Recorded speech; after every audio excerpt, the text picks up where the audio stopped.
রব চাই আমার বান্দা আমার কাছে আসুক, নিজের মন থেকে আসুক।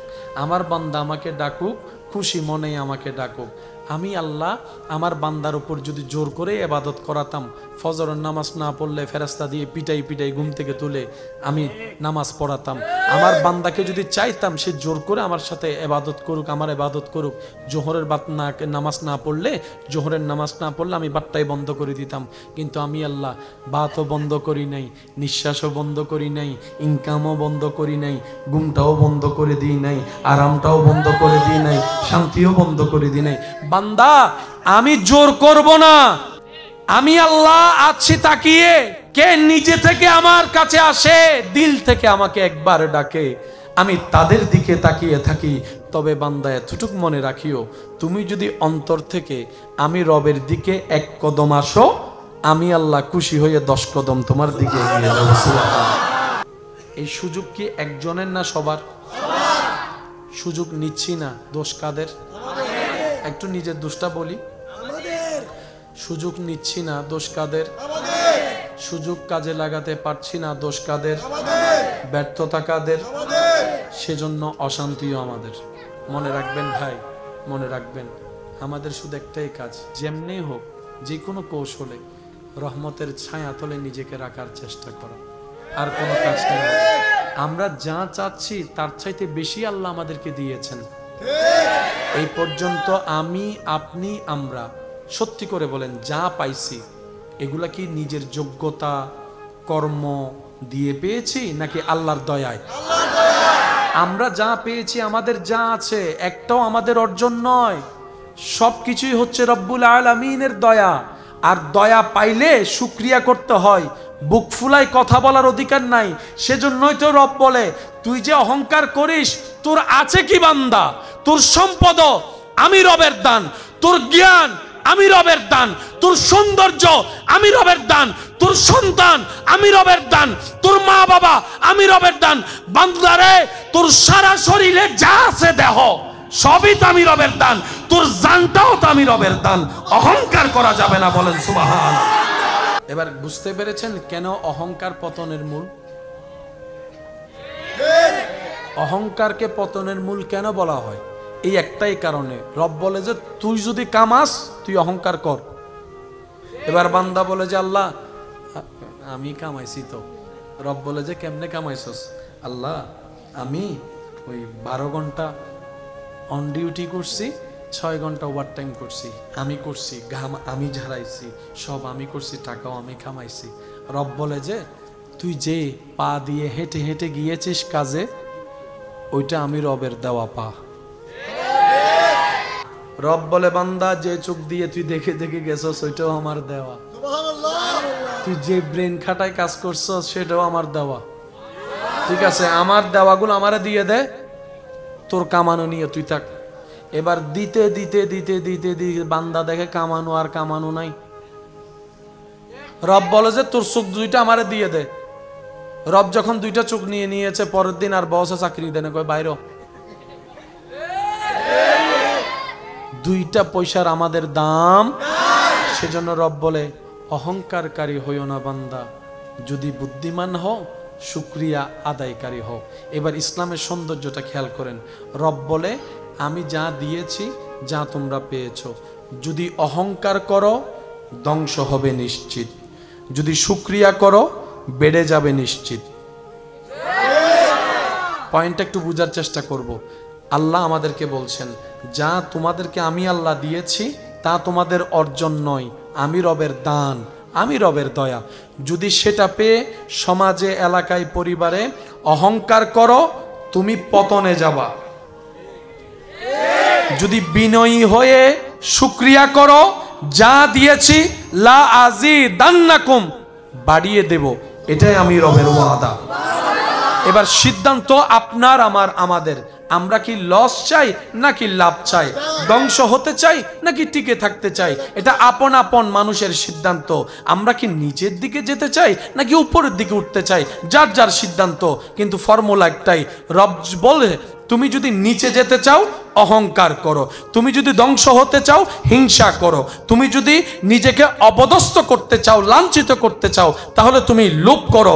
আর যদি তুমি নিজেকে বাড়াতে চাও, তোমার পরিবারেরটা বাড়াতে চাও, সন্তানেরটা বাড়াতে চাও, নাতি নাতনিরটা বাড়াতে চাও, তাহলে তুমি বিনয়ী হয়ে নম্র হয়ে শুকরিয়া করো, আদায় করো, শুকরিয়া করো, আদায় করো, শুকরিয়া করো, আদায় করো। হাজার ব্যস্ততার ভিতরে নামাজের জন্য সময় তুমি বের করে নাও। সুবহানাল্লাহ। সুযোগ পেলে সবাইকে ঘুম পাড়িয়ে গভীর রাতে তাহাজ্জুদে তুমি দাঁড়িয়ে যাবা, সিজদাই আমার সামনে মাথা নত করে দিবা। আর আমি রবকে বলবা, আল্লাহ যা পেয়েছি আমার অর্জন নয়, সব কিছু তোমার দয়া, তুমি ভিক্ষা দিয়েছো, আমি যেন ভিক্ষার মর্যাদা রক্ষা করতে পারি, আল্লাহ সে তৌফিক তুমি আমাকে দান করো। এইভাবে তুমি বলতে থাকো, আমি আল্লাহ তোমাকে আরও দিতে থাকবো, আরও দিতে থাকবো, আরও দিতে থাকবো, আরও দিতে থাকবো। এমনভাবে দিব তোমাকেও দিব, তোমার ছেলে মেয়েকেও দিব, তোমার নাতি নাতনিকেও দিব। এই শুকরিয়া যারা আপন করে নাই তারা দুনিয়াতে ইজ্জতওয়ালা, আখিরাতে ইজ্জতওয়ালা। সুবহানাল্লাহ। সুযোগ আছে না নাই? কয়টা অপশন? যদি ধ্বংস হতে যাই তাহলে কি করব?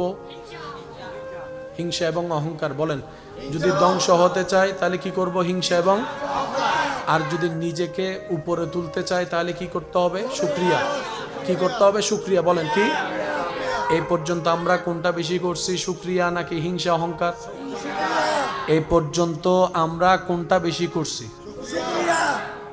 বিশ্বাস করবেন কিনা জানি না ভাইয়া, আপনার যে শান্তির খোঁজে আমরা আছি, যে অশান্তি নিয়ে এই সিনাই অন্তরে বসবাস আমরা করছি, এক ঘরের ছাদের নিচে অনেক মানুষ থাকে, কিন্তু কারোর সাথে কারো দিলের কানেকশন না পারতে থাকা, না পারতে চলার যে জীবন আপনারা আমরা পার করছি, রাসূল পাক সাল্লাল্লাহু আলাইহি ওয়াসাল্লামের আদর্শ এই একটা জিনিসে আপনার সব, আমার সব পাল্টাই দিতে পারে। সুবহানাল্লাহ। ইসলাম ধর্ম প্রচারের আগে নবী রাহমাতুল লিল আলামিন মক্কার গলি দিয়ে যাচ্ছেন, এক ঘর থেকে কান্নার আওয়াজ শুনে নবীজি থেমে ওই ঘরে গিয়ে দেখলেন একজন কালো বর্ণের মানুষ, হাবশি গোলাম, তৎকালীন সময়ে কাজ করছে, শরীর থেকে ঘাম ঝরছে, চোখ থেকে পানি পড়ছে। নবী গিয়ে বললেন, ভাই আপনার এই অবস্থা কেন? তখন উত্তরে তিনি বললেন, ভাই আমার শরীরে অনেক গায়ে জ্বর, কিন্তু যার আন্ডারে চাকরি করি সে আমার প্রতি কোনো মায়া দেখায় না, মহাব্বত দেখায় না, আমাকে কাজগুলা বুঝাই দিতে হবে সকাল হতে হতেই, সেজন্য শরীরে জবাব দিয়ে দিয়েছে, কাজ করতে পারবে না, তারপর আমার করতে হচ্ছে, না হয় আমাকে মারের উপর মার দিবে, আঘাতের উপর আঘাত দিবে। যে নবীকে আল্লাহ মেরাজের দুলা বানিয়েছেন, সুবহানাল্লাহ, যে নবীকে আল্লাহ সমস্ত নবীদের ইমাম, মাতার তাজ বানিয়ে দিয়েছেন, সুবহানাল্লাহ, যার প্রশংসায় রব্বুল আলামিন নিজেই কোরআনের আয়াত নাজিল করেছেন, সেই নবী ওই গোলামকে বলছে, যাকে সমাজে 2 পয়সার দাম দেয় না, ওনাকে বলছেন, ভাই আপনার শরীর তো অনেক অসুস্থ, আপনি একটু আরাম করেন, আপনার কাজটা আমি করে দিচ্ছি, আপনার কাজটা আমি করে দিচ্ছি। এবার সেই হাবশি গোলামটা বলে যে আপনি আমার কাজটা করে দিবেন, এটা তো বড় সৌভাগ্যের বিষয় আমার, কারণ কেউ তো কারো খবর রাখে না, আপনি তো আমার জন্য একটু দেখতেও আসছেন, চিনি না জানি না, এত উপকার করে দিচ্ছেন। তো যেহেতু শরীরে জ্বর ছিল, উনি আরাম করছে, নবী ওনার পক্ষ হয়ে সব কাজ করে দিয়েছে, সব কাজ করে দিয়েছে। এভাবে মাঝে মধ্যে গিয়ে আপনার নবী, আমার নবী, আমাদের নবী ওই অসহায় মানুষটার পাশে দাঁড়াতেন। যখন আল্লাহর হুকুম আসলো ইসলাম প্রচারের জন্য, আমার নবী, আপনার নবী যখন বলা শুরু করলেন, ইয়া আইয়ুহান নাস উলু লা ইলাহা ইল্লাল্লাহ, যখন লা ইলাহা ইল্লাল্লাহ ইসলামের দাওয়াত দেওয়া নবীজি শুরু করলেন, আপনারা জানেন আমার নবী থেকে মানুষকে সরানোর জন্য তারা একটা প্রপাগান্ডা শুরু করেছিল, মিথ্যা তহমত দেওয়া শুরু করেছিল। সেটা হচ্ছে নবীকে জাদুঘর বলা হতো, নবীকে জাদুঘর বলা হতো, নবীকে বিভিন্ন অপবাদ দেওয়া হতো যেন মানুষ নবী থেকে দূরে থাকে, নবীর কথা না শুনে। আস্তে আস্তে আস্তে যখন এই ইসলামের দাওয়াতটা ওই গোলামের কাছে কানের মধ্যে আসলো, ইসলামের দাওয়াত, তখন তিনি এই খবরটা যখন প্রচার শুনতে লাগলেন, একদিন রাতে নবীজি ওনার কাছে গেলেন ওনাকে দেখতে। এবার সেই গোলামটা নবীজিকে বলে, ভাই আপনাকে দেখে তো খুব ভালো মানুষ মনে হচ্ছে, আমি আপনাকে একটু সাবধান করি। আমি শুনেছি মক্কায় নাকি একটা জাদুঘর বের হয়েছে, নাউজুবিল্লাহ, যে নাকি এরকম এরকম নতুন খোদার দাবি করছে, নতুন খোদার প্রচার করছে, আপনি একটু ওনার থেকে সাবধানে থাকেন। ওনাকে নাকি যে দেখে সে ইসলাম ধর্ম গ্রহণ করে, আপনি কি ওনার থেকে সাবধানে থাকেন। গোলাম বলছে, সাবধান করছে আমাদের নবীকে, উনি বলতেই আছেন, আমাদের নবী শুনতেই আছেন। কিছুক্ষণ পর আপনার নবী, আমার নবী মুস্কি হেসে বললেন, ভাই আপনি যার থেকে আমাকে সেফ থাকতে বলছেন, আমি সেই মোহাম্মদ, আমি সেই মোহাম্মদ সাল্লাল্লাহু আলাইহি ওয়াসাল্লাম, আমি সেই মোহাম্মদ সাল্লাল্লাহু আলাইহি ওয়াসাল্লাম যার থেকে আপনি আমাকে সাবধান থাকতে বলছেন। তখন ওই গোলাম বলে, দাঁড়িয়ে চিৎকার দিয়ে বলে, যদি আপনি সেই ব্যক্তি হন যে দাবি করছে এক আল্লাহ ছাড়া কোনো মাবুদ নাই, তাহলে জান চলে গেলে চলে যাক, পৃথিবী আমার দুশমন হয়ে যাক, আপনার কথার উপর আমিও সাক্ষী দিলাম, লা ইলাহা ইল্লাল্লাহ। চিৎকার দিয়ে বলেন সুবহানাল্লাহ। আল্লাহ পাক রাস্তা সহজ করে দিয়েছেন, আমরা হাঁটতে জানি না। দোষ আমাদের, ব্যর্থতা আমাদের, কমতি আমাদের। এই ব্যর্থতার মধ্যেই থাকবো, কমতির মধ্যেই থাকবো, নাকি একটু চেষ্টা করব যেন একটু শুধরে আসি? ওই চেষ্টাটাই রবের কাছে বড় পছন্দ, বান্দা যখন চেষ্টা করে। সুবহানাল্লাহ। ইমানদার ভাই, সব ক্যালকুলেশন আমারটা আমি করব, আপনারটা আপনি করবেন।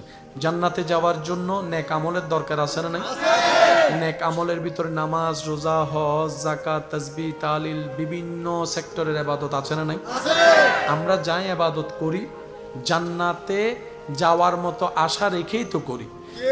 এই ইবাদত কবুল হলে জান্নাত পাবো, কোনো সন্দেহ নাই। কিন্তু আমি সবার কাছে একটু আবদারের সাথে অনুরোধ করব, একটু খেয়াল করি। আমরা এমন বোকা, জান্নাতে যেতে গেলে যে নেক আমলের দরকার, যা আমরা বিভিন্ন জায়গায় আপন আপন জায়গা থেকে চেষ্টা করে পরিশ্রম করে অর্জন করি, আমরা গাদারাই আবার কি করি, অনেক নেক আমল নষ্ট করে ফেলি রিয়ার কারণে। অনেক নেক আমল আমাদের নষ্ট হয়ে যায় হিংসার কারণে। অনেক নেক আমল আমাদের নষ্ট হয়ে যায় অহংকার করার কারণে। অনেক নেক আমল আমাদের ধ্বংস হয়ে যায় মানুষের নামে গীবত করার কারণে। আমরা অর্জন করি পার পাওয়ার জন্য, আবার আমরাই নিজেদের নেক আমলগুলোকে নিজেরাই নষ্ট করে ফেলতেছি বিভিন্নভাবে। তো এখন প্লাস মাইনাসের হিসাব করলে কি দাঁড়ায়? এদিকে প্লাস, এদিকে মাইনাস, প্লাসে মাইনাসে মাইনাস। মূল কথা বলতে গেলে আসলে আমাদের গোডাউনে জান্নাত পাওয়ার মতো কিচ্ছু নাই, কিন্তু তারপরও মনের কোণার মধ্যে কিঞ্চিত একটু আশা, একটু ভরসা আছে। সেটা কি? আমাদের রব তো রহমান, আমাদের রব তো রহিম, আমাদের নবী তো রাহমাতুল লিল আলামিন। এটা আল্লাহও জানে যে আমরা আমল দিয়ে কেউ জান্নাত যেতে পারবো। সেজন্য আল্লাহ তাআলা রহমতে কি করলেন?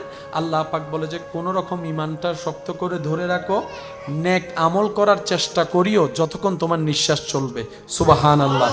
আর বেশি বেশি তুমি ইস্তেগফার তওবা করিও, আর আমার নবীর উপর দরুদ পড়িও। জীবনে যা পাও সেটা শুকরিয়া করিও, বাকি রাস্তা আমি আল্লাহ দেখে দিব। লা তাকনাতু মির রাহমাতিল্লাহ। তোমার টেনশন করা লাগবে না, রহমান আছে তো, রহিম আছে তো, তুমি আসো ঈমান নিয়ে, আমি আল্লাহ বাকি রাস্তা সহজ করে দিব। বলেন সুবহানাল্লাহ। আল্লাহ তাআলা আমাদের সবাইকে বুঝার তৌফিক দান করুন। একজন আল্লাহওয়ালা ব্যক্তিকে প্রশ্ন করা হয়েছিল, হুজুর সুখী হতে চায়। একজন আল্লাহওয়ালাকে প্রশ্ন করা হয়েছিল, হুজুর আমি সুখ পেতে চাই, সুখী হতে চাই, আমি কি করব? তখন শুধু উনি একটা কথা বলেছেন, আল্লাহ যা দিয়েছে সেটার উপর খুশি হয়ে শুকরিয়া করতে থাকো, তোমার মতো সুখী পৃথিবীতে আর কেউ হবে না। সুবহানাল্লাহ। বিশ্বাস করেন, যত শুকরিয়া করবেন আর যত মুখে হাসি রাখতে পারবেন, মন না চাক তারপরও জোর করে হাসবেন। বর্তমান বিজ্ঞানীরা গবেষণা করে দেখে, এই যে প্রেসার বলেন, স্ট্রোক বলেন, যে কারণগুলা তো হয়, মানুষ যদি জোর করেও যদি মুখে হাসি রাখে, এমনে হাসির মতো চেহারা বানায় রাখে, ওদের স্ট্রেস লেভেলটা কমে যায়, মনটা শান্তি হয়ে যায়। আর হাসি মুখ দেখলে অন্য মানুষের যাদের মন পরিষ্কার তাদের চেহারার মধ্যেও হাসি ফুটে যায়। সুবহানাল্লাহ। কিচ্ছু থাকবে না, যা থাকার তা থাকবে। থাকবে কারা? শুনেন, থাকবে কারা? ওই থাকা জিনিসের সাথে যারা 2025 সালে আমাদের এই ছোট্ট এলাকায় সিদ্দিক আকবরের নাম দেখা যাচ্ছে ব্যানারে, ও সিদ্দিক আকবর, আমার এলাকায় আপনার কোনো বংশধর নাই, কিন্তু আপনার নামটা যে ব্যানারের মধ্যে, মাথায় তো কাজে আসে না, বুঝে আসে না মাথায়। যেখানে দুনিয়াতে নাতিরা পর্যন্ত দাদার নামে ব্যানার টাঙায় না, কেউ কাউকে মনে রাখার এত ব্যস্ততা যে মনে রাখার প্রয়োজনও মনে করে না। দাদা যে মারা গেছে, একটু যে জিয়ারত করতে যাবে সেই সময়ও নাতি পাচ্ছে না। ও সিদ্দিক আকবর, আপনার নামটা ওই এলাকায় গেছিলাম যে মাইকের মধ্যে আলেমের জবানে শুনেছি। ও ফারুকে আজম, আপনার নামটা খতিবের মুখে শুনেছি। ও উসমান গনি, ও মৌলা আলী শেরে খুদা, আপনাদের নামটা আলেমদের জবানে অনেকবার শুনেছি, কিন্তু ওনারা তো আপনাদের বংশধর নয়। নামটা বলছে, ব্যাপার কি? সাহাবায়ে কেরাম উত্তর দিবে, আল্লাহর প্রিয় বান্দারা উত্তর দিবে, মৌলার যে হয়ে যায় সে না থাকলেও নামটা রয়ে যায়, না থাকলেও নামটা রয়ে যায়। পৃথিবীর মানুষের একটা বড় চাহিদা হচ্ছে ইজ্জত পাওয়া, সম্মান পাওয়া, ভালোবাসা পাওয়া। আমরা সাধারণ মানুষ, খাবায় খাবায় পেট ভরায় গলা পর্যন্ত দিল, আসল ভালোবাসা পাই না, আসল মায়া পাই না, আসল মোহাব্বত পাই না। সম্মান তো সামনে থাকলে করে নমে নম, পিছনে গেলে সবাই বদনাম করে। আল্লাহ ওয়ালারা বলে, যিনি ইজ্জতদাতা, ওই ইজ্জতদাতার সাথে যে সম্পর্ক করতে পারবে, তার মাটির উপরে থাকতো ইজ্জত, মাটির তলে গেলেও ইজ্জত, হাসরে গেলেও রব্বুল আলামিন ওয়ালিল্লাহিল ইজ্জতু, ইজ্জতের ব্যবস্থা করে দেন। ওয়া তুইজ্জু মান তাশা ওয়া তুযিল্লু মান তাশা। চিৎকার দিয়ে বলেন সুবহানাল্লাহ। যা টিকে থাকবে সেটার সাথে লাগতে হবে, আর কোনো উপায় নাই। বলেন, আর কোনো উপায় নাই। কষ্ট না হলে একটা আওয়াজ দিবেন, আর কোনো উপায় নাই। বুদ্ধিমানরা কি করে? নিজেকে টিকানোর জন্য সেখানে সম্পর্ক লাগাই ফেলে। তো সম্পর্ক লাগানোর জন্য একটা রাস্তা লাগবে না? ওই রাস্তার নামে ইসলাম। একটু বুঝবেন, আমাদের মেইন চাওয়া হচ্ছে সম্পর্ক লাগানো। কার সাথে? বলেন না। তো ওইটার একটা রাস্তা দিয়ে যেতে হবে না? রাস্তার নাম কি? ইসলামের ভিতর নামাজ আছে না নাই? নামাজ মানে হচ্ছে সংযোগ। সুবহানাল্লাহ বলেন। নামাজ কি করে? বান্দার সাথে আল্লাহর রহমতের সাথে কানেকশন লাগাই দেয়। ওই কানেকশনের নামই হচ্ছে সালাত, ওই কানেকশনের নামই হচ্ছে নামাজ। এই নামাজ আছে কোথায়? ইসলাম ধর্মে। ইসলাম ধর্মের রাস্তা যেটার শুরু পৃথিবীতে, শেষ রাস্তার মাথা হচ্ছে জান্নাতের দরজায়। দরকার আমার, খুঁজতে হবে আমাকে। চাকরি যেহেতু আমার দরকার, দাঁড়ে দাঁড়ে তো আমাকেই ঘুরতে হবে। ঘরে বসে থাকলে তো কে এসে চাকরি দিবে? এই বুঝটা আমরা বুঝি। ঘরে বসে থাকলে বাজার ঘরে আসবে না, এই বুঝটা আমরা বুঝি। তো কিছুটা তো পরিশ্রম করতে হবে। একটু খেয়াল করবেন, চাকরি দরকার, বের হতে হবে। বাজার দরকার, বের হতে হবে। ওষুধ কিনা দরকার, বের হতে হবে। হসপিটালে যাওয়া দরকার, ঘর থেকে বের হতে হবে। আপনার এয়ারপোর্টে যাওয়া দরকার, ঘর থেকে বের হতে হবে। এক জায়গা থেকে আরেক জায়গায় যদি যেতে হয়, ঘর থেকে বের হতে হবে। টাকা যদি কামাতে চাই, ঘর থেকে বের হতে হবে। বিদেশ যদি যেতে চাই, ঘর থেকে বের হতে হবে। যদি না যায়, কানেকশন লাগবে না। রব আমাদের প্রতি নবী রহমতুল্লিল আলামিনের উম্মত হওয়ার সুবাদে এত বেশি দয়াকে উন্মুক্ত করেছেন। রব বলে যে আমার সাথে কানেকশন লাগাতে চাস, তোর অধিক যাওয়া লাগবে না। তুই যদি মন থেকে ডাকতে পারস, বিছানায় শুয়েও যদি আমাকে ডাক দেস, ফাজকুরুনি আযকুরুকুম, তুই ডাকতে দেরি, আমি রব সাড়া দিতে দেরি করব না। সুবহানাল্লাহ। ওগুলা পাইতে যেতে হয়। রব আপনি এখানে বসেও পাইতে পারেন। কেউ তো রবকে পেয়েছেন মাকে পানি খাওয়ায়। আর একটু জোরে। এবার সব কথাকে আমি এক জায়গায় ঘুরি যাতে আপনাদের মনোযোগ থাকে। আমাদের আসল চাওয়া কি? একটাই, আল্লাহর সাথে কানেকশন লাগা। এছাড়া আমাদের আর কোনো কাজ আছে? আল্লাহর সাথে আমাদের কানেকশন রাখা ছাড়া আর কোনো কাজ। ওই কানেকশন করার জন্য কিছু কাজের দরকার আছে না? ওই কাজগুলাকে বলা হয় আমল। ওই আমলগুলা করার জন্য কিছু নিয়ম কানুন জানার দরকার আছে না? এগুলা হচ্ছে মাসালা। সুবহানাল্লাহ বলি। কঠিন কিছুই না, ইসলাম সহজ করে দিয়েছেন। বান্দা যেমন বুঝে আল্লাহ সেভাবেই সহজ করে দিয়েছেন। মনে রাখবেন, ইসলাম জানতে গেলে বুঝতে গেলে ভালো ব্রেনের দরকার না, সুন্দর একটা মনের দরকার। আমাদের চাওয়া আল্লাহর সাথে কানেকশন রাখা। বলেন, আমাদের চাওয়া আল্লাহর সাথে কানেকশন। ওই কানেকশন রাখার জন্য হাজার মাধ্যমের একটা মাধ্যমের নাম নামাজ। এবার কেউ যদি আপনাকে বলে নামাজ কেন পড়ো, আপনি শুধু উত্তর দিবেন একটা, যিনি বানিয়েছেন, যিনি পাঠিয়েছেন, যিনি খাওয়াচ্ছেন, যিনি নিঃশ্বাস দিয়েছেন, ওনার সাথে সম্পর্ক মজবুত করার জন্য আমি নামাজ পড়ি।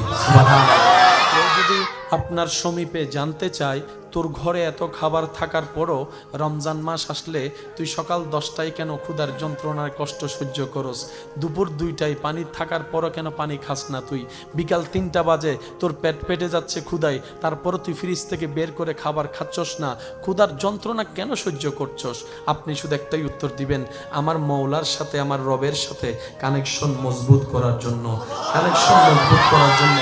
কেউ যদি আপনাকে বলে নিজের পকেটের টাকা কামানো, পরিশ্রমের ঘামজরা টাকা দিয়ে কেন তুই ওমরায় দৌড়াচ্ছিস, কেন তুই হজ করতে যাচ্ছিস, উত্তর একটাই, রবের সাথে সম্পর্ক মজবুত করার জন্য। প্রশ্ন যদি রাখা হয় তুই তোর মার সেবা এমনভাবে করিস কেন, তোর বাবার জন্য এত পাগলামি করিস কেন, আপনি উত্তরে দিবেন, আমি শুনেছি, হাদিসে পড়েছি যে মা খুশি হলে রব খুশি হয়ে যায়, বাপ খুশি হলে রব খুশি হয়ে যায়। ওই রবকে খুশি করার জন্য হাজার রাগ থাকলেও আমি মা বাবার সাথে বেয়াদবি করি না।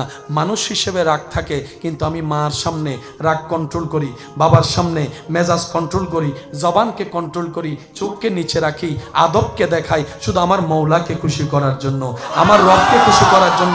কেউ যদি আপনাকে জিজ্ঞেস করে তোর তো মুখ একটা আছে, দুইজনে যে গালি দিল 2টা, তুই তো 4টা দিতে পারস বেটা, চুপ করে রইলি কেন, আপনি বলবেন আমার জানি, আমি শুনেছি, হাদিসে পড়েছি, গালি দিলে নাকি আমার রব নারাজ হয়, আমি আমার মালিককে নারাজ করতে রাজি না, আমার মালিক খুশি হয়েছে, আমি চুপ করে থাকলে আমি হাজার গালি আপন করে নিব আমার মৌলাকে খুশি করার জন্য। জগৎ জিজ্ঞেস করবে এটা আবার কেমন পাগলামি, আপনি বলবেন আমি কই পাগলামি করলাম, আসল পাগলামি রবের প্রেমে করে দেখিয়েছেন।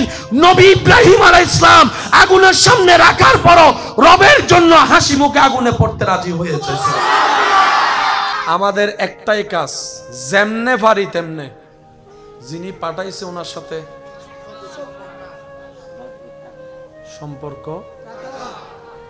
একটু বলেন সম্পর্ক। সম্পর্ক শব্দ যেখানে রাখা শব্দ আসবে, মনে রাখবেন সেখানে দুই পক্ষের থাকতে হবে। আপনি সারাদিন একজনকে I love you, I love you, I love you বললেও লাভ হবে না যতক্ষণ সে আই লাভ ইউ টু না বলবে। সম্পর্ক হয় কয় পক্ষে? একতরফা কখনো সম্পর্ক হয়, যদি বুঝার জন্য বলি 50-50, স্বামী স্ত্রী দুজনেই 50-50, স্বামী ছাড়া স্ত্রী অচল, স্ত্রী ছাড়া স্বামী অচল। আমাদের সমাজে একটা কথা প্রচলন আছে, আশা করি আপনারাও হয়তো আমার সাথে একমত পোষণ করবেন, রব চায় আমার বান্দা আমার কাছে আসুক, নিজের মন থেকে আসুক, আমার বান্দা আমাকে ডাকুক, খুশি মনেই আমাকে ডাকুক। আমি আল্লাহ আমার বান্দার উপর যদি জোর করে ইবাদত করাতাম, ফজরের নামাজ না পড়লে ফেরেশতা দিয়ে পিটাই পিটাই ঘুম থেকে তুলে আমি নামাজ পড়াতাম, আমার বান্দাকে যদি চাইতাম সে জোর করে আমার সাথে ইবাদত করুক, আমার ইবাদত করুক, জোহরের নামাজ না পড়লে, জোহরের নামাজ না পড়লে আমি বাতটাই বন্ধ করে দিতাম। কিন্তু আমি আল্লাহ বাতও বন্ধ করি নাই, নিঃশ্বাসও বন্ধ করি নাই, ইনকামও বন্ধ করি নাই, ঘুমটাও বন্ধ করে দিই নাই, আরামটাও বন্ধ করে দিই নাই, শান্তিও বন্ধ করে দিই নাই। বান্দা আমি জোর করব না, আমি আল্লাহ আছি তাকিয়ে, কে নিজে থেকে আমার কাছে আসে, দিল থেকে আমাকে একবার ডাকে, আমি তাদের দিকে তাকিয়ে থাকি। তবে বান্দা এতটুকু মনে রাখিও, তুমি যদি অন্তর থেকে আমি রবের দিকে 1 কদম আসো, আমি আল্লাহ খুশি হয়ে 10 কদম তোমার দিকে এগিয়ে যাব। এই সুযোগ কি একজনের না সবার? সুযোগ নিচ্ছি না, দোষ কাদের? একটু নিজের দোষটা বলি, সুযোগ নিচ্ছি না, দোষ কাদের? সুযোগ কাজে লাগাতে পারছি না, দোষ কাদের? ব্যর্থতা কাদের? সেজন্য অশান্তিও আমাদের। মনে রাখবেন ভাই, মনে রাখবেন, আমাদের শুধু একটাই কাজ, যেমনি হোক যে কোনো কৌশলে রহমতের ছায়াতলে নিজেকে রাখার চেষ্টা করা, আর কোনো কাজ নেই। আমরা যা চাচ্ছি তার চাইতে বেশি আল্লাহ আমাদেরকে দিয়েছেন। এই পর্যন্ত আমি, আপনি, আমরা সত্যি করে বলেন যা পাইছি এগুলা কি নিজের যোগ্যতা কর্ম দিয়ে পেয়েছি নাকি আল্লাহর দয়ায়? আমরা যা পেয়েছি, আমাদের যা আছে, একটাও আমাদের অর্জন নয়, সবকিছুই হচ্ছে রব্বুল আলামিনের দয়া।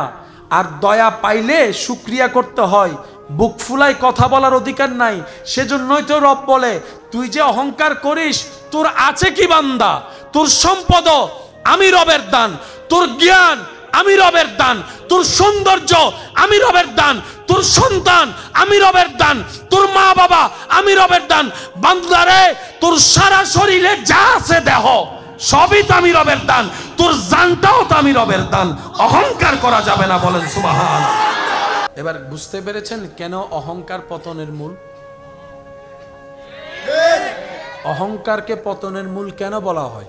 এই একটাই কারণে। রব বলে যে তুই যদি কামাস তুই অহংকার কর। এবার বান্দা বলে যে আল্লাহ আমি কামাইছি তো। রব বলে যে কেমনে কামাইছস? আল্লাহ আমি ওই 12 ঘন্টা অন ডিউটি করছি, 6 ঘন্টা ওভার টাইম করছি, আমি করছি, ঘাম আমি ঝাড়াইছি, সব আমি করছি, টাকাও আমি কামাইছি। রব বলে যে তুই যে পা দিয়ে হেঁটে হেঁটে গিয়েছিস কাজে, ওইটা আমি রবের দেওয়া পা। রব বলে বান্দা যে চোখ দিয়ে তুই দেখে দেখে গেছস ওইটাও আমার দেওয়া। তুই যে ব্রেন খাটায় কাজ করছস সেটাও আমার দেওয়া। ঠিক আছে, আমার দেওয়াগুলো আমারে দিয়ে দে, তোর কামানো নিয়ে তুই থাক। এবার দিতে দিতে দিতে দিতে দিতে বান্দা দেখে কামানো আর কামানো নাই। রব বলে যে তোর চোখ দুইটা আমারে দিয়ে দে। রব যখন 2টা চোখ নিয়ে নিয়েছে, পরের দিন আর বসে চাকরি দেনে কয় বাইরে। 2টা পয়সার আমাদের দাম। সেজন্য রব বলে অহংকারকারী হইও না বান্দা, যদি বুদ্ধিমান হও শুকরিয়া আদায়কারী হও। এবার ইসলামের সৌন্দর্যটা খেয়াল করেন। রব বলে আমি যা দিয়েছি, যা তোমরা পেয়েছো, যদি অহংকার করো ধ্বংস হবে নিশ্চিত, যদি শুকরিয়া করো বেড়ে যাবে নিশ্চিত। পয়েন্টটা একটু বোঝার চেষ্টা করব। আল্লাহ আমাদেরকে বলছেন যা তোমাদেরকে আমি আল্লাহ দিয়েছি তা তোমাদের অর্জন নয়, আমি রবের দান, আমি রবের দয়া। যদি সেটা পেয়ে সমাজে, এলাকায়, পরিবারে অহংকার করো তুমি পতনে যাবা। যদি বিনয়ী হয়ে শুকরিয়া করো, যা দিয়েছি লা আজিদান্নাকুম, বাড়িয়ে দেব, এটাই আমি রবের ওয়াদা। এবার সিদ্ধান্ত আপনার আমার আমাদের। আমরা কি লস চাই নাকি লাভ চাই? ধ্বংস হতে চাই নাকি টিকে থাকতে চাই? এটা আপন আপন মানুষের সিদ্ধান্ত। আমরা কি নিচের দিকে যেতে চাই নাকি উপরের দিকে উঠতে চাই? যার যার সিদ্ধান্ত। কিন্তু ফর্মুলা একটাই, রব বলে তুমি যদি নিচে যেতে চাও অহংকার করো, তুমি যদি ধ্বংস হতে চাও হিংসা করো, তুমি যদি নিজেকে অপদস্থ করতে চাও, লাঞ্ছিত করতে চাও, তাহলে তুমি লোভ করো। আর যদি তুমি নিজেকে বাড়াতে চাও, তোমার পরিবারেরটা বাড়াতে চাও, সন্তানেরটা বাড়াতে চাও, নাতি নাতনিরটা বাড়াতে চাও, তাহলে তুমি বিনয়ী হয়ে, নম্র হয়ে শুকরিয়া করো, আদায় করো, শুকরিয়া করো, আদায় করো, শুকরিয়া করো, আদায় করো। হাজার ব্যস্ততার ভিতরে নামাজের জন্য সময় তুমি বের করে নাও। সুবহানাল্লাহ। সুযোগ পেলে সবাইকে ঘুম পাড়িয়ে গভীর রাতে তাহাজ্জুদে তুমি দাঁড়িয়ে যাবা, সিজদায় আমার সামনে মাথা নত করে দিবা। আর আমি রবকে বলবা আল্লাহ যা পেয়েছি আমার অর্জন নয়, সব কিছু তোমার দয়া, তুমি ভিক্ষা দিয়েছো, আমি যেন ভিক্ষার মর্যাদা রক্ষা করতে পারি। আল্লাহ সে তৌফিক তুমি আমাকে দান করো। এইভাবে তুমি বলতে থাকো, আমি আল্লাহ তোমাকে আরো দিতে থাকবো, আরো দিতে থাকবো, আরো দিতে থাকবো, আরো দিতে থাকবো। এমনভাবে দিব তোমাকেও দিব, তোমার ছেলে মেয়েকেও দিব, তোমার নাতি নাতনিকেও দিব। এই শুকরিয়া যারা আপন করে নাই তারা দুনিয়াতেও ইজ্জতওয়ালা, আখিরাতেও ইজ্জতওয়ালা। সুবহানাল্লাহ। সুযোগ আছে না নাই? কয়টা অপশন? যদি ধ্বংস হতে যাই তাহলে কি করব? হিংসা এবং অহংকার। বলেন, যদি ধ্বংস হতে চাই তাহলে কি করব? হিংসা এবং। আর যদি নিজেকে উপরে তুলতে চাই তাহলে কি করতে হবে? শুকরিয়া। কি করতে হবে? শুকরিয়া। বলেন কি? এই পর্যন্ত আমরা কোনটা বেশি করছি, শুকরিয়া নাকি হিংসা অহংকার? এই পর্যন্ত আমরা কোনটা বেশি করছি? বিশ্বাস করবেন কিনা জানি না ভাইয়া, আপনার যে শান্তির খোঁজে আমরা আছি, যে অশান্তি নিয়ে এই সিনাই অন্তরে বসবাস আমরা করছি, এক ঘরের ছাদের নিচে অনেক মানুষ থাকে কিন্তু কারোর সাথে কারো দিলের কানেকশন না পারতে থাকা, না পারতে চলার যে জীবন আপনারা আমরা পার করছি, রাসূল পাক সাল্লাল্লাহু আলাইহি ওয়াসাল্লামের আদর্শ এই একটা জিনিসেই আপনার সব, আমার সব পাল্টাই দিতে পারে। সুবহানাল্লাহ। ইসলাম ধর্ম প্রচারের আগে নবী রাহমাতুল লিল আলামিন মক্কার গলি দিয়ে যাচ্ছেন, এক ঘর থেকে কান্নার আওয়াজ শুনে নবীজি থেমে ওই ঘরে গিয়ে দেখলেন একজন কালো বর্ণের মানুষ, হাবশি গোলাম, তৎকালীন সময়ে কাজ করছে, শরীর থেকে ঘাম ঝরছে, চোখ থেকে পানি পড়ছে। নবী গিয়ে বললেন, ভাই আপনার এই অবস্থা কেন?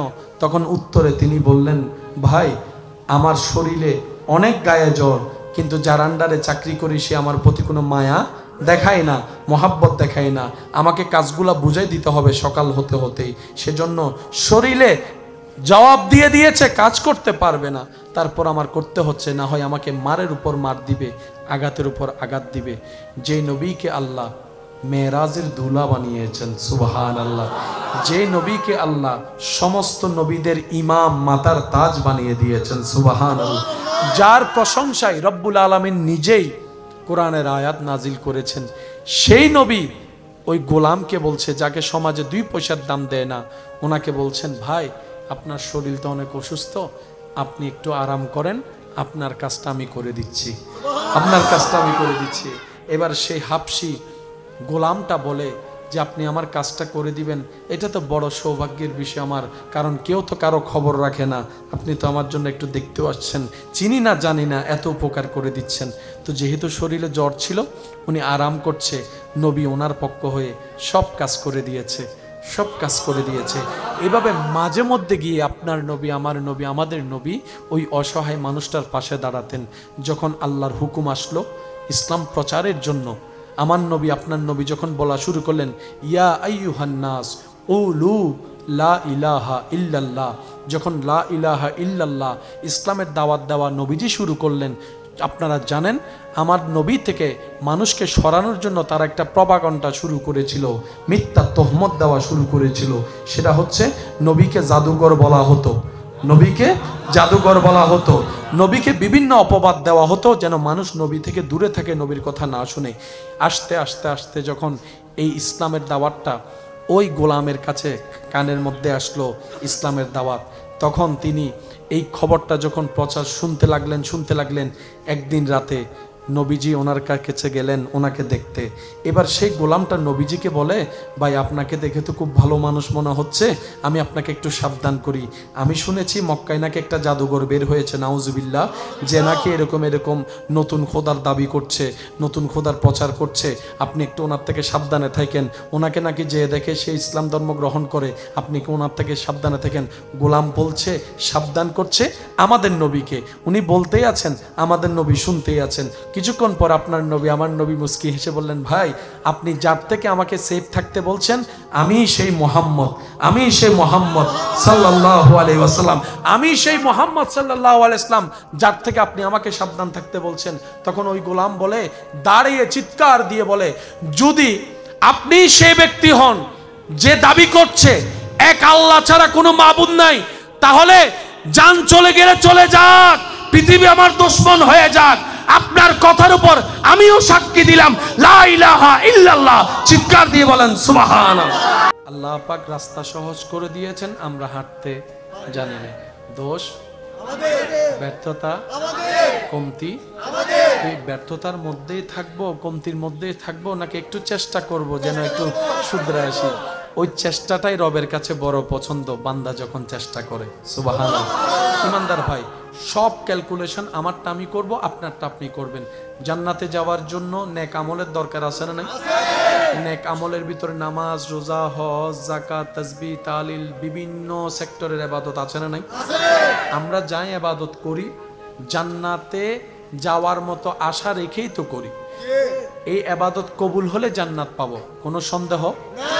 কিন্তু আমি সবার কাছে একটু আবদারের সাথে অনুরোধ করব, একটু খেয়াল করি। আমরা এমন বোকা, জান্নাতে যেতে গেলে যে নেক আমলের দরকার, যা আমরা বিভিন্ন জায়গায় আপন আপন জায়গা থেকে চেষ্টা করে পরিশ্রম করে অর্জন করি, আমরা গাদারাই আবার কি করি, অনেক নেক আমল নষ্ট করে ফেলি রিয়ার কারণে। অনেক নেক আমল আমাদের নষ্ট হয়ে যায় হিংসার কারণে। অনেক নেক আমল আমাদের নষ্ট হয়ে যায় অহংকার করার কারণে। অনেক নেক আমল আমাদের ধ্বংস হয়ে যায় মানুষের নামে গীবত করার কারণে। আমরা অর্জন করি পার পাওয়ার জন্য, আবার আমরাই নিজেদের নেক আমলগুলোকে নিজেরাই নষ্ট করে ফেলতেছি বিভিন্নভাবে। তো এখন প্লাস মাইনাসের হিসাব করলে কি দাঁড়ায়? এদিকে প্লাস, এদিকে মাইনাস, প্লাসে মাইনাসে মাইনাস। মূল কথা বলতে গেলে আসলে আমাদের গোডাউনে জান্নাত পাওয়ার মতো কিচ্ছু নাই, কিন্তু তারপরও মনের কোণার মধ্যে কিঞ্চিত একটু আশা, একটু ভরসা আছে। সেটা কি? আমাদের রব তো রহমান, আমাদের রব তো রহিম, আমাদের নবী তো রাহমাতুল্লিল আলামিন। এটা আল্লাহও জানে যে আমরা আমল দিয়ে কেউ জান্নাত যেতে পারবো। সেজন্য আল্লাহ তাআলা রহমতে কি করলেন? আল্লাহ পাক বলে যে কোন রকম ইমানটা শক্ত করে ধরে রাখো, নেক আমল করার চেষ্টা করিও যতক্ষণ তোমার নিঃশ্বাস চলবে। সুবহানাল্লাহ। আর বেশি বেশি তুমি ইস্তেগফার তওবা করিও, আর আমার নবীর উপর দরুদ পড়িও। জীবনে যা পাও সেটা শুকরিয়া করিও, বাকি রাস্তা আমি আল্লাহ দেখে দিব। লা তাকনাতু মির রাহমাতিল্লাহ। তোমার টেনশন করা লাগবে না, রহমান আছে তো, রহিম আছে তো। তুমি আসো ঈমান নিয়ে, আমি আল্লাহ বাকি রাস্তা সহজ করে দিব। বলেন সুবহানাল্লাহ। আল্লাহ তাআলা আমাদের সবাইকে বুঝার তৌফিক দান করুন। একজন আল্লাহওয়ালা ব্যক্তিকে প্রশ্ন করা হয়েছিল, হুজুর সুখী হতে চায়। একজন আল্লাহওয়ালাকে প্রশ্ন করা হয়েছিল, হুজুর আমি সুখ পেতে চাই, সুখী হতে চাই, আমি কি করব? তখন শুধু উনি একটা কথা বলেছেন, আল্লাহ যা দিয়েছে সেটার উপর খুশি হয়ে শুকরিয়া করতে থাকো, তোমার মতো সুখী পৃথিবীতে আর কেউ হবে না। সুবহানাল্লাহ। বিশ্বাস করেন, যত শুকরিয়া করবেন আর যত মুখে হাসি রাখতে পারবেন, মন না চাক তারপরও জোর করে হাসবেন। বর্তমান বিজ্ঞানীরা গবেষণা করে দেখে, এই যে প্রেসার বলেন, স্ট্রোক বলেন, যে কারণগুলা তো হয়, মানুষ যদি জোর করেও যদি মুখে হাসি রাখে, এমনি হাসির মতো চেহারা বানায় রাখে, ওদের স্ট্রেস লেভেলটা কমে যায়, মনটা শান্তি হয়ে যায়। আর হাসি মুখ দেখলে অন্য মানুষের যাদের মন পরিষ্কার, তাদের চেহারার মধ্যেও হাসি ফুটে যায়। সুবহানাল্লাহ। কিচ্ছু থাকবে না, যা থাকার তা থাকবে। থাকবে কারা? শুনেন, থাকবে কারা? ওই থাকা জিনিসের সাথে যারা 2025 সালে আমাদের এই ছোট্ট এলাকায় সিদ্দিক আকবরের নাম দেখা যাচ্ছে ব্যানারে। ও সিদ্দিক আকবর, আমার এলাকায় আপনার কোনো বংশধর নাই, কিন্তু আপনার নামটা যে ব্যানারের মধ্যে, মাথায় তো কাজে আসে না, বুঝে আসে না মাথায়। যেখানে দুনিয়াতে নাতিরা পর্যন্ত দাদার নামে ব্যানার টাঙ্গায় না, কেউ কাউকে মনে রাখার এত ব্যস্ততা যে মনে রাখার প্রয়োজনও মনে করে না। দাদা যে মারা গেছে, একটু যে জিয়ারত করতে যাবে সেই সময়ও নাতি পাচ্ছে না। ও সিদ্দিক আকবর, আপনার নামটা ওই এলাকায় গেছিলাম যে মাইকের মধ্যে আলেমের জবানে শুনেছি। ও ফারুকে আজম, আপনার নামটা খতিবের মুখে শুনেছি। ও উসমান গনি, ও মৌলা আলী শেরে খুদা, আপনাদের নামটা আলেমদের জবানে অনেকবার শুনেছি, কিন্তু ওনারা তো আপনাদের বংশধর নয়। নামটা বলছে, ব্যাপার কি? সাহাবায়ে কেরাম উত্তর দিবে, আল্লাহর প্রিয় বান্দারা উত্তর দিবে, মৌলার যে হয়ে যায় সে না থাকলেও নামটা রয়ে যায়, না থাকলেও নামটা রয়ে যায়। পৃথিবীর মানুষের একটা বড় চাহিদা হচ্ছে ইজ্জত পাওয়া, সম্মান পাওয়া, ভালোবাসা পাওয়া। আমরা সাধারণ মানুষ, খাবায় খাবায় পেট ভরায় গলা পর্যন্ত দিল, আসল ভালোবাসা পাই না, আসল মায়া পাই না, আসল মোহাব্বত পাই না। সম্মান তো সামনে থাকলে করে নমে নম, পিছনে গেলে সবাই বদনাম করে। আল্লাহ ওয়ালারা বলে যিনি ইজ্জতদাতা, ওই ইজ্জতদাতার সাথে যে সম্পর্ক করতে পারবে তার মাটির উপরে থাকতো ইজ্জত, মাটির তলে গেলেও ইজ্জত, হাসরে গেলেও রব্বুল আলামিন ওয়ালিল্লাহিল ইজ্জতু, ইজ্জতের ব্যবস্থা করে দেন। ওয়া তুইজ্জু মান তাশা ওয়া তুযিল্লু মান তাশা। চিৎকার দিয়ে বলেন সুবহানাল্লাহ। যা টিকে থাকবে সেটার সাথে লাগতে হবে, আর কোনো উপায় নাই। বলেন আর কোনো উপায় নাই। কষ্ট না হলে একটা আওয়াজ দিবেন, আর কোনো উপায় নাই। বুদ্ধিমানরা কি করে, নিজেকে টিকানোর জন্য সেখানে সম্পর্ক লাগাই ফেলে। তো সম্পর্ক লাগানোর জন্য একটা রাস্তা লাগবে না? ওই রাস্তার নামই ইসলাম। একটু বুঝবেন, আমাদের মেইন চাওয়া হচ্ছে সম্পর্ক লাগানো। কার সাথে? বলেন না। তো ওইটার একটা রাস্তা দিয়ে যেতে হবে না? রাস্তার নাম কি? আচ্ছা, এই ইসলামের ভিতর নামাজ আছে না নাই? নামাজ মানে হচ্ছে সংযোগ। সুবহানাল্লাহ বলেন। নামাজ কি করে? বান্দার সাথে আল্লাহর রহমতের সাথে কানেকশন লাগাই দেয়। ওই কানেকশনের নামই হচ্ছে সালাত, ওই কানেকশনের নামই হচ্ছে নামাজ। এই নামাজ আছে কোথায়? ইসলাম ধর্মে। ইসলাম ধর্মের রাস্তা যেটার শুরু পৃথিবীতে, শেষ রাস্তার মাথা হচ্ছে জান্নাতের দরজায়। দরকার আমার, খুঁজতে হবে আমাকে। চাকরি যেহেতু আমার দরকার, দাঁড়ে দাঁড়ে তো আমাকেই ঘুরতে হবে। ঘরে বসে থাকলে তো কে এসে চাকরি দিবে, এই বুঝটা আমরা বুঝি। ঘরে বসে থাকলে বাজার ঘরে আসবে না, এই বুঝটা আমরা বুঝি। তো কিছুটা তো পরিশ্রম করতে হবে। একটু খেয়াল করবেন, চাকরি দরকার, বের হতে হবে। বাজার দরকার, বের হতে হবে। ওষুধ কিনা দরকার, বের হতে হবে। হসপিটালে যাওয়া দরকার, ঘর থেকে বের হতে হবে। আপনার এয়ারপোর্টে যাওয়া দরকার, ঘর থেকে বের হতে হবে। এক জায়গা থেকে আরেক জায়গায় যদি যেতে হয়, ঘর থেকে বের হতে হবে। টাকা যদি কামাতে চাই, ঘর থেকে বের হতে হবে। বিদেশ যদি যেতে চাই, ঘর থেকে বের হতে হবে। যদি না যায়, কানেকশন লাগবে না। রব আমাদের প্রতি নবী রহমতুল্লিল আলামিনের উম্মত হওয়ার সুবাদে এত বেশি দয়াকে উন্মুক্ত করেছেন। রব বলে যে আমার সাথে কানেকশন লাগাতে চাস, তোর অধিক যাওয়া লাগবে না। তুই যদি মন থেকে ডাকতে পারস, বিছানায় শুয়েও যদি আমাকে ডাক দেস, ফাসকুরুনি আযকুরুকুম, তুই ডাকতে দেরি, আমি রব সাড়া দিতে দেরি করব না। সুবহানাল্লাহ। ওগুলা পাইতে যেতে হয়। রব আপনি এখানে বসেও পাইতে পারেন। কেউ তো রবকে পেয়েছেন মাকে পানি খাওয়ায়। আর একটু জোরে। এইবার সব কথাকে আমি এক জায়গায় ঘুরি যাতে আপনাদের মনোযোগ থাকে। আমাদের আসল চাওয়া কি? একটাই, আল্লাহর সাথে কানেকশন লাগে। এছাড়া আমাদের আর কোনো কাজ আছে? আল্লাহর সাথে আমাদের কানেকশন রাখা ছাড়া আর কোনো কাজ। ওই কানেকশন করার জন্য কিছু কাজের দরকার আছে না? ওই কাজগুলাকে বলা হয় আমল। ওই আমলগুলা করার জন্য কিছু নিয়ম কানুন জানার দরকার আছে না? এগুলা হচ্ছে মাসালা। সুবহানাল্লাহ বলি। কঠিন কিছুই না, ইসলাম সহজ করে দিয়েছেন। বান্দা যেমন বুঝে আল্লাহ সেভাবেই সহজ করে দিয়েছেন। মনে রাখবেন, ইসলাম জানতে গেলে, বুঝতে গেলে ভালো ব্রেনের দরকার না, সুন্দর একটা মনের দরকার।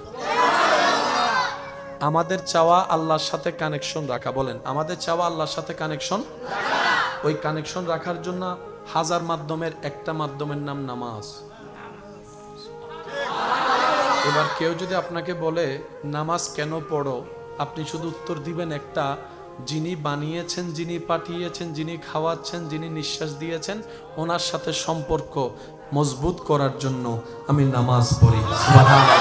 কেউ যদি আপনার সমীপে জানতে চায় তোর ঘরে এত খাবার থাকার পরও রমজান মাস আসলে তুই সকাল 10টায় কেন ক্ষুধার যন্ত্রণার কষ্ট সহ্য করস, দুপুর 2টায় পানি থাকার পরও কেন পানি খাস না, তুই বিকাল 3টা বাজে তোর পেটে যাচ্ছে ক্ষুধায়, তারপরও তুই ফ্রিজ থেকে বের করে খাবার খাচ্ছস না, ক্ষুধার যন্ত্রণা কেন সহ্য করছস? আপনি শুধু একটাই উত্তর দিবেন, আমার মৌলার সাথে, আমার রবের সাথে কানেকশন মজবুত করার জন্য। কানেকশন মজবুত করার জন্য কেউ যদি আপনাকে বলে নিজের পকেটের টাকা কামানো, পরিশ্রমের ঘামজরা টাকা দিয়ে কেন তুই ওমরায় দৌড়াচ্ছিস, কেন তুই হজ করতে যাচ্ছিস, উত্তর একটাই, রবের সাথে সম্পর্ক মজবুত করার জন্য। প্রশ্ন যদি রাখা হয় তুই তোর মার সেবা এমনভাবে করিস কেন, তোর বাবার জন্য এত পাগলামি করিস কেন, আপনি উত্তরে দিবেন আমি শুনেছি, হাদিসে পড়েছি যে মা খুশি হলে রব খুশি হয়ে যায়, বাপ খুশি হলে রব খুশি হয়ে যায়। ওই রবকে খুশি করার জন্য হাজার রাগ থাকলেও আমি মা বাবার সাথে বেয়াদবি করি না। মানুষ হিসেবে রাগ থাকে, কিন্তু আমি মার সামনে রাগ কন্ট্রোল করি, বাবার সামনে মেজাজ কন্ট্রোল করি, জবানকে কন্ট্রোল করি, চোখকে নিচে রাখি, আদবকে দেখাই, শুধু আমার মৌলাকে খুশি করার জন্য, আমার রবকে খুশি করার জন্য। কেউ যদি আপনাকে জিজ্ঞেস করে তোর তো মুখ একটা আছে, দুইজনে যে গালি দিল দুইটা, তুই তো চারটা দিতে পারস বেটা, চুপ করে রইলি কেন? আপনি বলবেন আমার জানি, আমি শুনেছি, হাদিসে পড়েছি, গালি দিলে নাকি আমার রব নারাজ হয়। আমি আমার মালিককে নারাজ করতে রাজি না, আমার মালিক খুশি হয়েছে, আমি চুপ করে থাকলে আমি হাজার গালি আপন করে নিব আমার মৌলাকে খুশি করার জন্য। জগৎ জিজ্ঞেস করবে এটা আবার কেমন পাগলামি? আপনি বলবেন আমি কই পাগলামি করলাম? আসল পাগলামি রবের প্রেমে করে দেখিয়েছেন। নবী ইব্রাহিম আলাইহিস সালাম আগুনের সামনে রাখার পরও রবের জন্য হাসি মুখে আগুনে পড়তে রাজি হয়েছে। আমাদের একটাই কাজ, যেমনে পারি তেমনে যিনি পাঠাইছে ওনার সাথে সম্পর্ক, একটু বলেন সম্পর্ক। সম্পর্ক শব্দ যেখানে রাখা শব্দ আসবে মনে রাখবেন সেখানে দুই পক্ষের থাকতে হবে। আপনি সারাদিন একজনকে I love you, I love you, I love you বললেও লাভ হবে না যতক্ষণ সে আই লাভ ইউ টু না বলবে। সম্পর্ক হয় কয় পক্ষে? একতরফা কখনো সম্পর্ক হয়, যদি বুঝার জন্য বলি 50-50, স্বামী স্ত্রী দুজনেই 50-50। স্বামী ছাড়া স্ত্রী অচল, স্ত্রী ছাড়া স্বামী অচল। আমাদের সমাজে একটা কথা প্রচলন আছে, আশা করি আপনারাও হয়তো আমার সাথে একমত পোষণ করবেন।